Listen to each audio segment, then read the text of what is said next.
Okay, so today we are going to start to talk about the greats, okay? Like I said, what we're doing here is I want to be able to teach you guys what they are, maybe give you a little bit more of an in-depth or look at them, because all of these things in terms of the greats,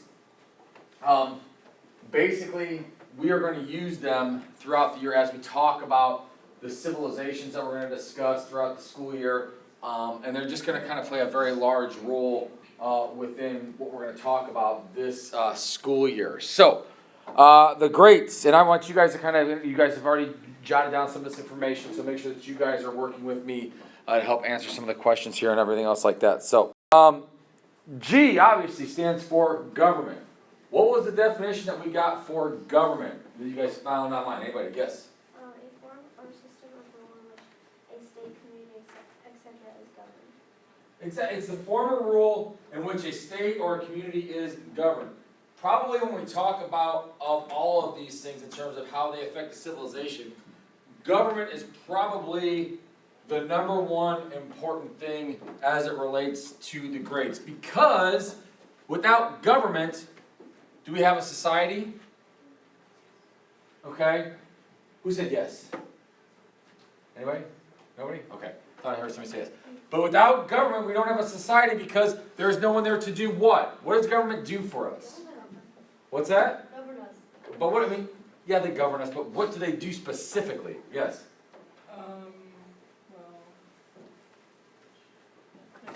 Okay. Anybody? Yes. Lead. Or they kind of control everything to make it all go right, and like for the economy, the government kind of helps. It makes everything stable. You're on the right track. They're very good. Yes. They set rules and laws. Set rules and laws. Okay, that's probably one of the biggest things when we look at government that many of you guys think of is rules and laws. But yes, they do other things too. They oversee our economy and everything else like that. I use the example of the fact that in this classroom, who's the leader of this classroom? You. Me, okay? I often joke around and say that this classroom's a dictatorship and all my rules are what goes and everything else is, this, that, and everything. But in terms of this classroom, I'm the leader of this classroom. So say if this classroom is its own like little city and everything else like that, and I decide, you know what, hey guys, I'm gonna leave this classroom for 4 hours and I'll be back. I walk out that door, I shut the door, what's gonna happen in here? It's gonna go crazy. Chaos, anarchy, it's gonna go crazy. I guarantee you at the very minimum, if I walk in, you guys will be talking very, very loudly, if not worse. Okay?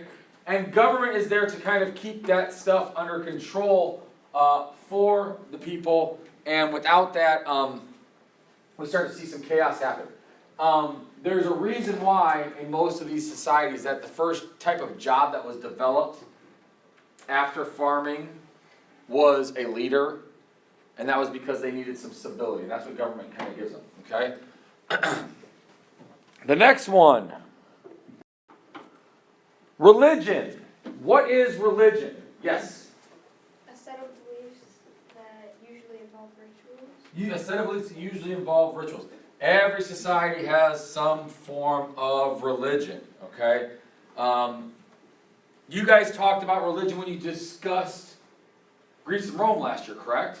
Yeah. What did you guys talk about with that? Well, I remember like when we did the civilization, like the Aztecs and stuff. I know Okay. that they would like sacrifice people for their gods.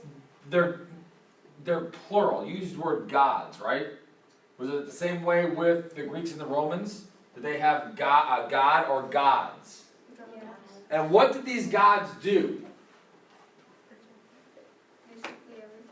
Basically everything. Basically everything. But no, I mean, in terms of like, what was their specific like roles in their lives? What did they represent? Well, it was kind of like, it just never mind. Sorry, I was thinking of something else. Okay.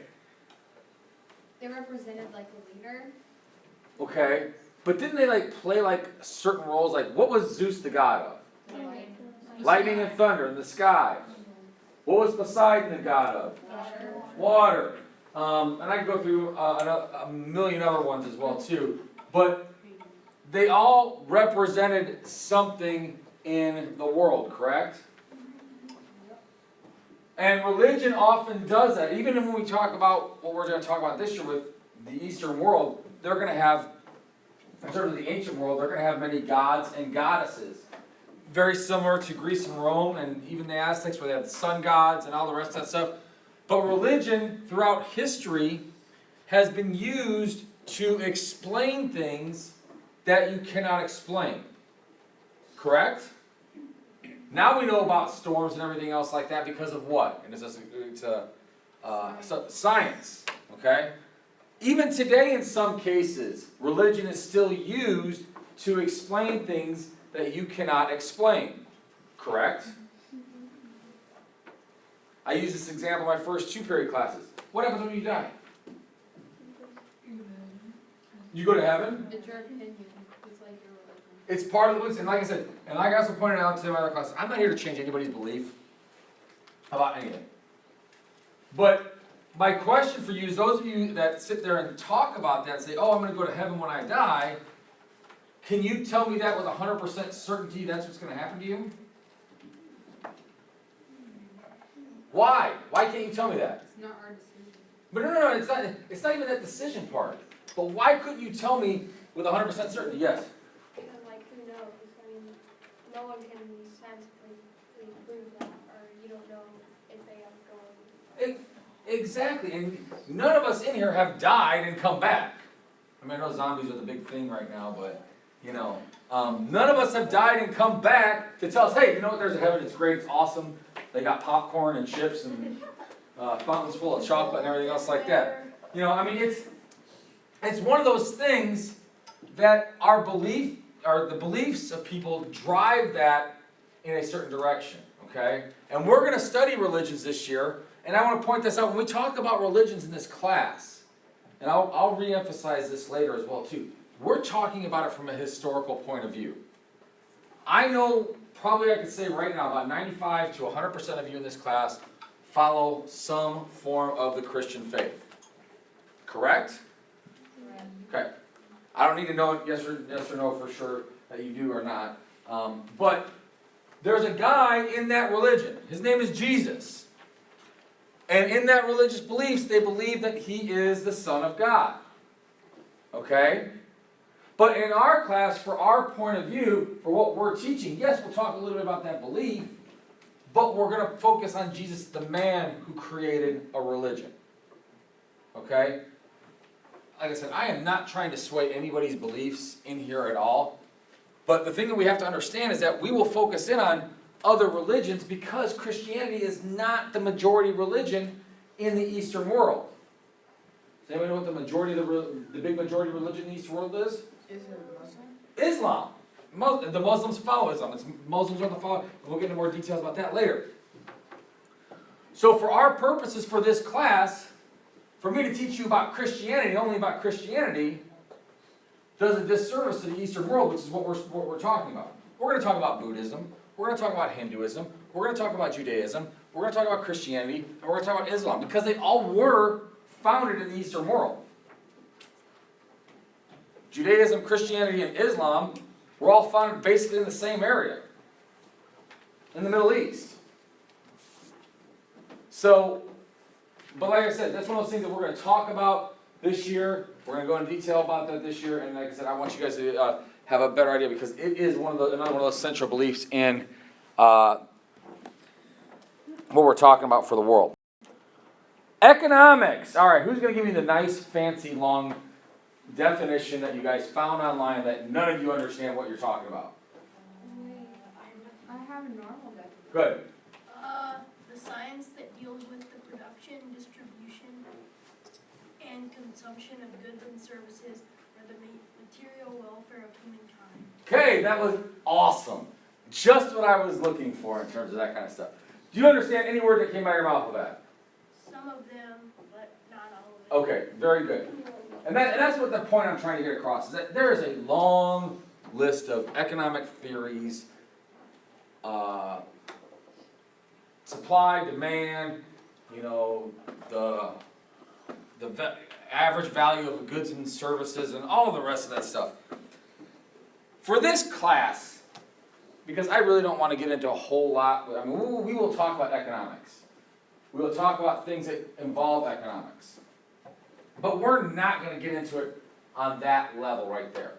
Okay? Economics is important because it is what drives a society, what runs a society in the long run. Okay?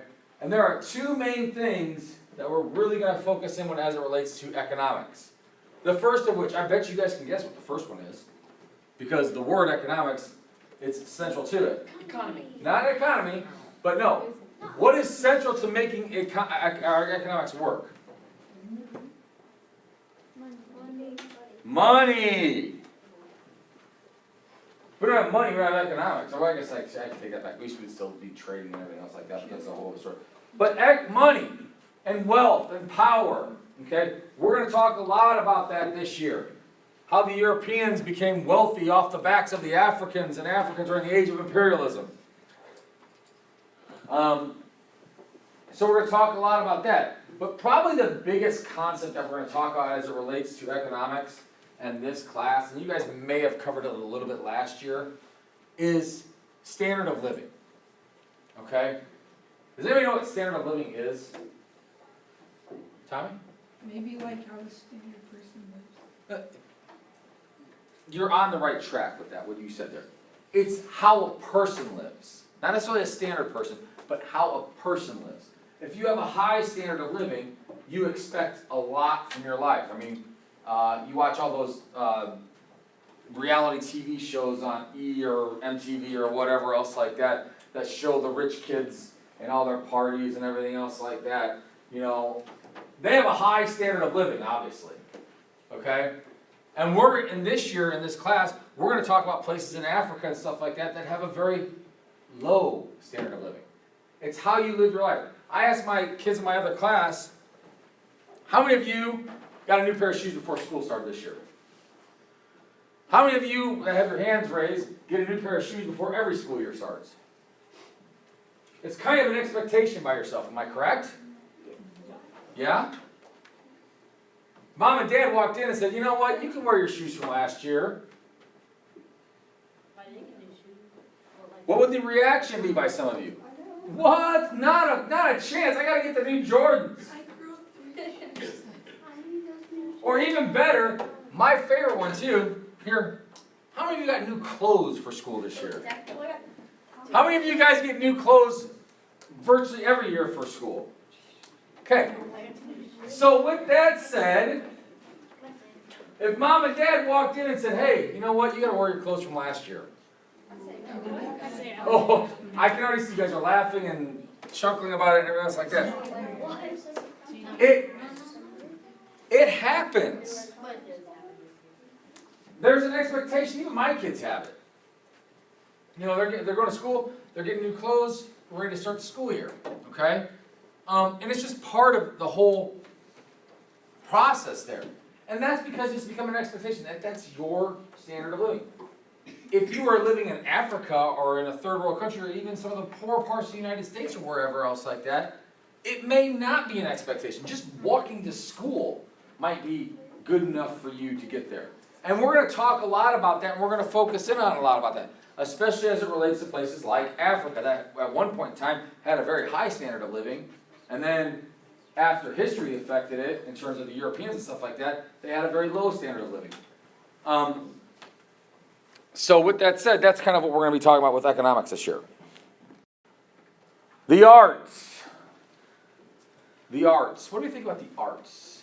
What would be a good one for the arts? I said it's human creativity, skill, or imagination that they apply to things they do. Yeah, that's a great definition of it. And I even kind of take it a step further than that. It's what we leave behind that makes an impact on society. I mean, we don't remember the Egyptians for their daily life, do we? But we got these big old pyramids standing in the middle of a desert that they built out of the ground that we're still trying to figure out how, in some cases, how they built those things that just make us want to learn more and more about them. The mummies from ancient Egypt. Or even in some cases when you talk about China, the Forbidden City, the Great Wall of China. the things that are kind of like artifacts from the world, the stories that come along with it. You guys probably talked about some of the mythology in terms of the Greeks and everything else like that. A lot of the stories that came about as a result of that as well too. So I mean, there's a lot of things that people leave behind that are very creative that have an impact on our society as a whole. Okay? We're going to talk about those things. Hammurabi, one of the great leaders of Mesopotamia, was very famous for a law code, a set of law codes that he had written down. Nobody had thought about that before. I consider that as part of the arts because he wrote those things down. He created those things, okay? You know, and it's just one of those things that, you know, it's how we remember these things, and it's kind of like I said, it's one of those things that it's just people being creative and making an impact on society. Okay? You guys got that? It's pretty cut and dry with that one. It's pretty simple with that one. All right. Technology. I know the first thing that pops in our head about technology is what? What's that? The thing in front of me. The thing in front of you, your new iPads. Or, hey, I gotta get the new PlayStation 4, the new Xbox One. The new iPhone 6 is coming out in September. You know, all those things that kind of run through your head right now about what we have today. And that's true. Because you guys don't see a lot of that stuff that the ancient world did.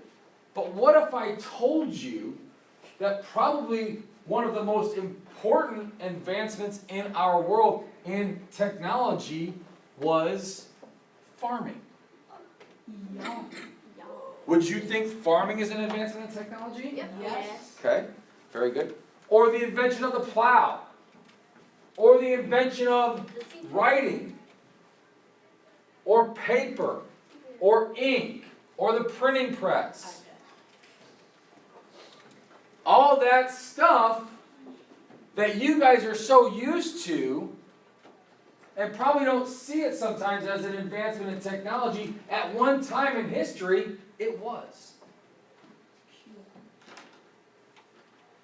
And without it, we wouldn't be where we are today. Okay? So, yes, we talk a lot about technology in this classroom. We're going to focus in on a lot of technology, especially with the ancient world. In fact, it is right here with our essential question. Innovations and technology are virtually one and the same. But it's one of those things that by advancing those things, we advance our society and we're creating a larger, more active civilization. The last one is social structure. Every society has a social structure. Even as far down in terms of social structure, even like in our school building. Even with you guys as kids, you have your own social structure, correct? Yeah. There's group levels in there. You're friends with certain people, okay? There's group levels in terms of this building, in terms of Mr. Rich, the principal. He's the top of the social structure here in terms of principals, teachers, students, so on and so forth. I mean, custodians, all the rest of that stuff. I mean, they all line up in a certain ranking within that social structure that we talk about. And it kind of gives levels to society. And we're going to talk a lot about that as we get into the ancient world and how they're kind of structured and how they kind of look from there. So, I mean, there's always some form of a social structure within a society, okay? Are there questions about this stuff? Did I make it a little bit more clear for you guys? Rather than some